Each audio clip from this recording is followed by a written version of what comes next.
Hello friends, मैं हूं अलका और आप देख रहे हैं न्यूज़ ब्रेकडाउन। तो जैसा कि दुनिया भर में एक वर्ड टाइटैनिक जो कि बहुत ट्रेंड कर रहा है, तो इसके पीछे की स्टोरी क्या है, तो आइए हम आपको बताते हैं कि 5 ऐसे व्यक्ति जो कि टाइटैनिक का मलबा देखने के लिए अटलांटिक महासागर में हजारों फुट की गहराई में डूबा हुआ टाइटैनिक जहाज दुनिया भर के लिए हमेशा से ही आकर्षण का केंद्र रहा है। अमेरिका, कनाडा, ब्रिटेन समेत दुनिया के कई देश इस पनडुब्बी को बचाने में लगे हुए हैं। अमेरिका और समुद्र में कुछ आवाजें भी सुनाई दी हैं, लेकिन अब तक ठोस कुछ हाथ नहीं लग पाया है। आपको बता दें, अटलांटिक का यह इलाका टाइटैनिक का कब्रिस्तान भी है, जहां 111 साल बाद एक बार फिर से इंसान की जान संकट बन आई है। विशेषज्ञों के मुताबिक इस टाइटन पनडुब्बी की खोज निकालने में कई तरह की दिक्कतें आ रही हैं। इसे विशाल समुद्र में खोज निकालना भूसे में सुई को खोजने के जैसा है। उन्होंने कहा कि समुद्र में किसी राहत और बचाव के कार्य के लिए मौसम का ठीक होना बहुत जरूरी है। आपको बता दें, रात में प्रकाश की कमी और समुद्र की स्थिति और पानी का तापमान से बहुत ही मायने रखते हैं। अगर ये परिस्थितियां सही रहेंगी तो गोताखोर उसको पता लगा सकेंगे और सभी लोगों को बचाया जा सकेगा। यही नहीं, लहरों के नीचे इस तरह का बहुत बचाव अभियान सफलतापूर्वक चलाना बहुत ही मुश्किल है। अब आपको बताते हैं कि इस अभियान में सबसे बड़ी समस्या सबसे पहले टाइटन की तलाश है। इंसानी गोताखोर का विशेष उपकरण पहनने होंगे और हीलियम से भरी हवा में सांस लेना होगा, ताकि समुद्र की सतह में इतना करीब पहुंच पाएंगे कि समुद्र में कुछ 100 फुट के बाद पानी के अंदर सूरज की रोशनी नहीं पहुंच पाती है। अब आप समझ सकते होंगे कि ऐसे में किसी व्यक्ति को ढूंढना कितना मुश्किल होगा। इससे वहां हर तरफ अंधेरा हो जाता है और टाइटैनिक अभी उतरती अटलांटिक महासागर में 14,000 फुट की गहराई में है। 14,000 फुट की गहराई, इतना गहराई में इंसान तभी पहुंच सकता है जब किसी विशेष पनडुब्बी के अंदर हो। तो अब आप समझ सकते होंगे कि पनडुब्बी अपने अंदर मौजूद इंसानों को गर्म रखे और ऑक्सीजन मुहैया कराती रहे।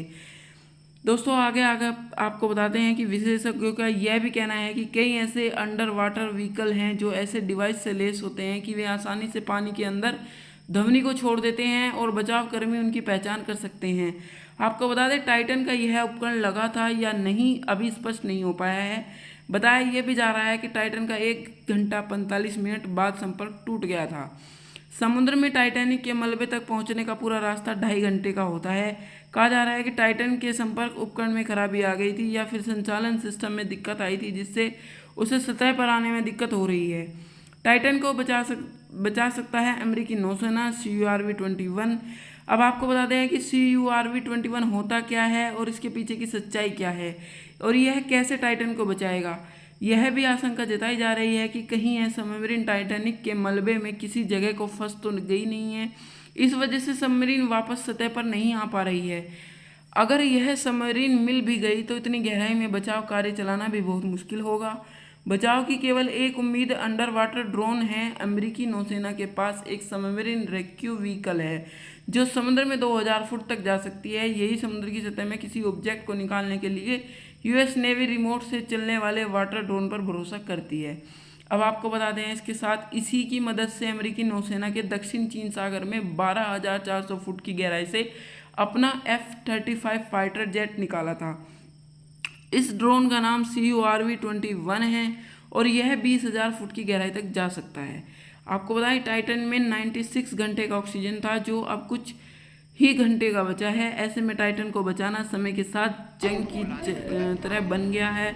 अगर टाइटन के सिस्टम ने गर्म करना बंद कर दिया या उसके अंदर मौजूद सभी लोग ठंड की चपेट में आ जाएंगे तो उनकी मौत निश्चित है।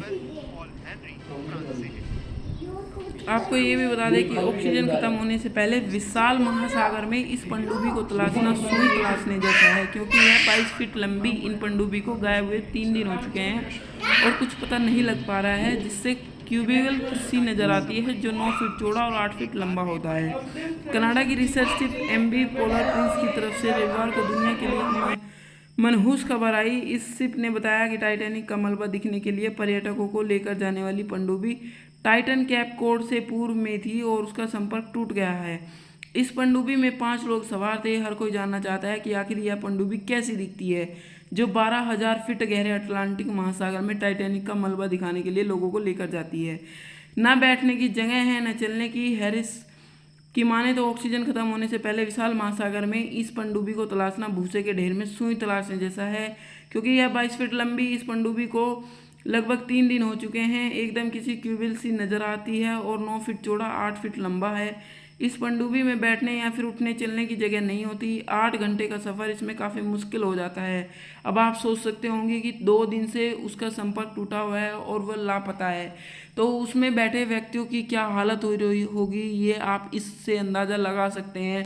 समुद्र की सतह से टाइटैनिक के मलबे तक आने में साधारण तौर पर 3 घंटे लगते हैं।